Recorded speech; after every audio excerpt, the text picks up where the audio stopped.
बातमी आपण पाहूयात। संतोष देशमुख हत्या प्रकरणी बीडमध्ये आता मूक मोर्चा निघत आहे। सर्व संघटना आणि सर्वपक्षीय नेते रस्त्यावर उतरणार आहेत या मोर्चाच्या माध्यमातून। 11 वाजता या मोर्चाला सुरुवात होईल। आंबेडकर चौकामधून निघणारा हा मोर्चा जिल्हाधिकारी कार्यालयावर धडकणार आहे।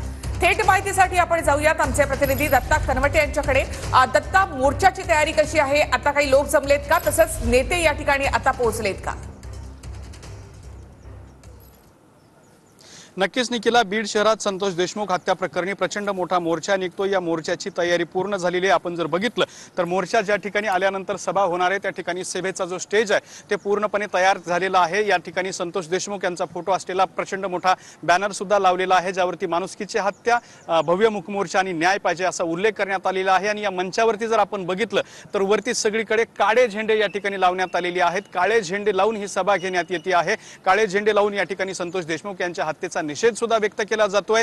तिकडे आंबेडकर चौकातून या मोर्चाला सुरुवात होणार आहे। त्या ठिकाणी आता लोक जमायला सुद्धा सुरुवात झालेली आहे। बीड शहरामध्ये अनेक नेते जे आहेत ते सुद्धा दाखल झालेले आहेत, ज्यामध्ये छत्रपती संभाजीराजे आहेत, मनोज जरंगे पाटील आहेत, संदीप क्षीरसागर आहेत, सुरेश धस हे सुद्धा दाखल झालेले आहेत, नरेंद्र पाटील सुद्धा आलेले आहेत आणि इतरही काही नेते मंडळी या ठिकाणी दाखल व्हायला सुरुवात झालेली आहे। आपण जर मंचावरती बघितलं तर या ठिकाणी संदीप क्षीरसागर सुद्धा या सगळ्या सभेच्या ठिकाणाची पाहणी करतायत। दुसऱ्या बाजूला आंबेडकर चौकातून हा मोर्चा सुरू झाल्यानंतर तो अण्णाभाऊ साठे चौकात येणार आहे, त्यानंतर छत्रपती शिवाजी महाराज चौकात येणार आहे आणि नंतर सभेच्या ठिकाणी हा मोर्चा दाखल होणार आहे। या मोर्चामध्ये हजारो लोक सहभागी होत आहेत। संतोष देशमुख यांचं कुटुंबीय सुद्धा या मोर्चामध्ये असणार आहे आणि हे सगळेजण चालत साधारणपणे 2.5 किलोमीटरचं अंतर चालत जिल्हाधिकारी कार्यालयावरती धडकणार आहेत। या ठिकाणी जिल्हाधिकाऱ्यांना निवेदन सुद्धा दिलं जाणार आहे आणि त्याचबरोबर हे सगळे नेते मंडळी, कुटुंबीय आणि इतर नागरिक सुद्धा आपला संताप या मंचावरून व्यक्त करणार आहेत। संतोष देशमुख यांची हत्या झाल्याच्या नंतर एक जो संताप आणि आक्रोश जो आहे तो आक्रोश आजच्या या मोर्चातून व्यक्त केला जाणार आहे। मात्र दुसऱ्या बाजूला आज मोर्चा निघत असताना सुद्धा